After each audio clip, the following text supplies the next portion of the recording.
ಶುದ್ಧವಾಗಿ ಅವ್ರು ಸ್ವಲ್ಪ ಲುಕ್ಕಿಂಗ್ ಆಗಿ ಗ್ರೇಸ್ಫುಲ್ ಆಗಿ ಕಾಣಲಿ ಅಂತ ನಾವು ಅದನ್ನ ನೀವು ಪಾಸಿಟಿವ್ ಆಗಿ ತೆಗೆದುಕೊಳ್ಳಲ್ಲ, ಯಾಕೆ ನೆಗೆಟಿವ್ ತಗೋತೀರಾ? ಪ್ರದೀಪೇಶ್ವರ್ನವ್ರು ತುಂಬಾ ಜನ ಕೇಳಲ್ಲ, ಅವ್ರು ನೋಡ್ರೆ ಉಚಿತ ತರ ಕಾಣ್ತಾರಪ್ಪ ಅಂತ ಹೇಳ್ತಾರೆ. ನೀವು ಸಹ ಸುಂದರವಾಗಿ ಕಾಣ್ಬೇಕು ಅಂತ ಕೆಲವರು ಅಪೇಕ್ಷೆ. ಕರೆಕ್ಟ್. ನಾನು ನಮ್ಮ ಹುಡುಗಿಗೆ ಕಾಣಿಸಿದ್ರೆ ಸಾಕು ಸರ್, ಮೋಸ್ಟ್ಲಿ ನಿಮಗೆ ಕಾಣಿಸೋಕ್ಕೆ ಸಾಧ್ಯ ಇಲ್ಲ ಅಲ್ವಾ? ನನಗೆ ಇಷ್ಟಪಡ್ತಾಳಲ್ಲ ಹುಡುಗಿ, ಈಗ ನಾನು ಭಾಳ ಸಂಗಾತಿ ಆಗಿದ್ದಾಳಲ್ಲ, ಅವಳು ನಾನು ಚೆನ್ನಾಗಿ ಕಾಣಿದ್ರೆ ಸಾಕು. ಇರಲಿ ಒಂದು ನಿಮಿಷ ಸರ್, ಒಂದು ನಿಮಿಷ. ನಮ್ಮ ಮಧು ಬಂಗಾರಪ್ಪ ಸಾಹೇಬರು ಆ ಹೇರ್ ಸ್ಟೈಲಲ್ಲಿ ಅವ್ರಿಗೆ ಫ್ಯಾನ್ಸ್ ಇದ್ದಾರೆ.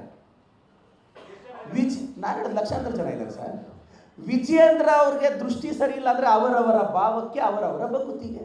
ಈಗ ಮಧು ಬಂಗಾರಪ್ಪನವರು ಆ ಹೇರ್ ಸ್ಟೈಲಲ್ಲಿ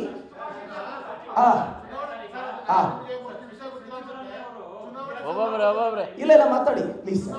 ಕ್ಯಾಂಪೇನ್ ಸಂದರ್ಭದಲ್ಲಿ ಟೀಚರ್ಸ್ ಟೀಚರ್ಗಳು ಆ ಮಾತನ್ನ ಹೇಳಿದ್ರು ಅನ್ನೋದನ್ನ ಉಲ್ಲೇಖ ಮಾಡಿದ್ರು. ಯಾರು? ವಿಜಯೇಂದ್ರ ಉಲ್ಲೇಖ ಮಾಡಿದ್ದು ನಮ್ಮ ಸಚಿವರು ಈ ತರ ಬರ್ತಾರೆ, ಅವ್ರಿಂದ ನಾವೇನು ಕಲಿಯೋದು ಅಂತ ಕೆಲವು ಟೀಚರ್ ಹೇಳ್ತಾರೆ. ಒಂದು ಕೆಲಸ ಮಾಡಕ್ಕೆ ಹೇಳಿ ಸರ್, ಅದು ಮುಂದುವರೆದ ಅನೇಕ ಶಾಲೆಗಳಲ್ಲಿ ಸರ್ಕಾರಿ ಮಕ್ಕಳು ಕೂಡ ಎಜುಕೇಶನ್ ಅನುಮತಿ ಕೊಡಿ ಅಂತ ಕೇಳ್ತಾರೆ. ಅಲ್ಲ ನಾನು ಹೇಳೋದು ಅಲ್ಲ, ಒಂದು ನಿಮಿಷ. ಅವ್ರು ಎಜುಕೇಷನ್ ಮಿನಿಸ್ಟರ್ ಆದಮೇಲೆ ಆ ಹೇರ್ ಸ್ಟೈಲ್ ಬಿಟ್ಟಿದ್ದಾರಾ? ಇಲ್ಲ. ಒಂದು ನಿಮಿಷ ಹಂಗಾದ್ರೆ ಒಂದು ನಿಮಿಷ ಸರಿ, ಒಂದು ನಿಮಿಷ sir please let me answer. ಪ್ರತಿ ಕ್ಷೇತ್ರಕ್ಕೂ ಒಂದು ಡಿಸಿಪ್ಲಿನ್ ಇರುತ್ತೆ, ನಾನು ಒಪ್ಕೊತೀನಿ. ಈಗ ಪತ್ರಿಕೋದ್ಯಮಕ್ಕೆ ಇಲ್ಲಿ ಕೂತಿರೋರೆಲ್ಲ ಜರ್ನಲಿಸಮ್ ಸರ್ಟಿಫಿಕೇಟ್ ಇದ್ದೇ ಕೂತಿದ್ದೀರಾ? ಇಲ್ಲ ತಾನೆ? ನಿಮ್ಮ ಟ್ಯಾಲೆಂಟ್ ತಾಕತ್ತಿಂದ ಕೂತಿದ್ದೀರಾ. ಶಿಕ್ಷಣ ಸಚಿವರಾಗಿದ್ದ ತಕ್ಷಣ ವಿಜಯೇಂದ್ರ ಅವ್ರು ಕೂದಲು ಬರಲಿಲ್ಲ ಅಂದರೆ ಅದಕ್ಕೆ ನಾವೇನ್ರಿ ಮಾಡೋಕ್ಕಾಗುತ್ತೆ? ಅವ್ರು ಚೆನ್ನಾಗಿ ಕೂದಲು ಬೆಳೆದಿದೆ, ಸ್ಟೈಲಾಗಿ ಕಾಣಿಸ್ತಾ ಇದ್ದಾರೆ. ಏನು ಸರ್? ಅಲ್ವಾ? ಸರಿ, ಓಕೆ. ಹೇರ್ ಸ್ಟೈಲ್ ಸರ್ ಹೇಳಿ ಸರ್. ಎಸ್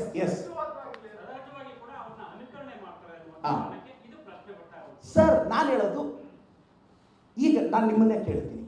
ಅವರು ಚಂದವಾಗಿ ಕಾಣಿಸ್ತಾ ಇದ್ದಾರೆ, ನೀಟಾಗಿ ಅವ್ರದ್ದು ಹೇರ್ ಸ್ಟೈಲ್ ಅದು. ಅವ್ರು ಸಡನ್ನಾಗಿ ಒಂದು ಪೋರ್ಟ್ಫೋಲಿಯೋಗೆ ಬಂದು ಇದು ಮಾಡ್ತೀವಿ ಅಂತಾರೆ. ಅವ್ರು ಅಂದ್ಕೊಂಡಿದ್ದಾರೆ, ಅವ್ರದ್ದು ಸ್ವಾತಂತ್ರ್ಯ ಅದನ್ನು ಸಡನ್ನಾಗಿ ಚೇಂಜ್ ಮಾಡಿ ಅಂತ ಹೇರ್ ಸ್ಟೈಲ್ ಬಗ್ಗೆ ಮಾತಾಡಿದ್ರೆ ಇದು ವೈಯಕ್ತಿಕ ತೇಜೋವಧೆ ಅಲ್ವಾ?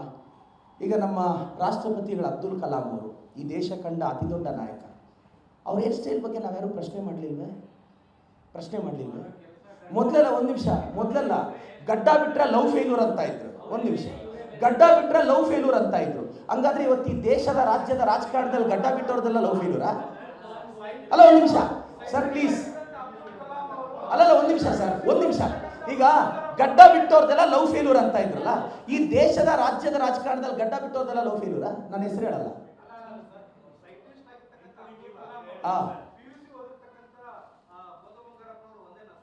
ನಾನು ಹೇಳೋದು ಕಂಪೇರ್ ಮಾಡ್ತಿಲ್ಲ ಸರ್. ನಾನು ಹೇಳೋದು ಅವ್ರನ್ನೂ ವಿದ್ಯಾರ್ಥಿಗಳೇ ಭಾಳ ಮೆಚ್ಚೋರು. ಈಗ ಕಲಾಂನ ವಿದ್ಯಾರ್ಥಿಗಳೇ ಭಾಳ ಅಲ್ವಾ? ನಾನು ಹೇಳೋದು ಮಧು ಬಂಗಾರಪ್ಪ ಸಾಹೇಬರು ಅವ್ರಿಗೊಂದು ಅಪಿಯರೆನ್ಸ್ ಇದೆ, ಅವ್ರಿಗೊಂದು ಸ್ಟೈಲ್ ಇದೆ, ಅದನ್ನು ಅವ್ರು ಫಾಲೋ ಮಾಡ್ತಿದ್ದಾರೆ. ಇವರು ಆ ವಿಚಾರದಲ್ಲಿ ತೇಜೋವಧೆ ಮಾಡಿದ್ರೆ, ವೈಯಕ್ತಿಕವಾಗಿ ಎಂಟ್ರಿ ಆದರೆ, ನಾನು ಹೇಳೋದೇನು BJP ಅವರು ಟೀಕೆ ಮಾಡ್ತಾ ಇದ್ರೆ ನಾವು ಕಾಂಗ್ರೆಸ್ ಅವ್ರು ಕಡಲೆ ಬೀಜ ತಿಂದಿರ್ತೀವಿ.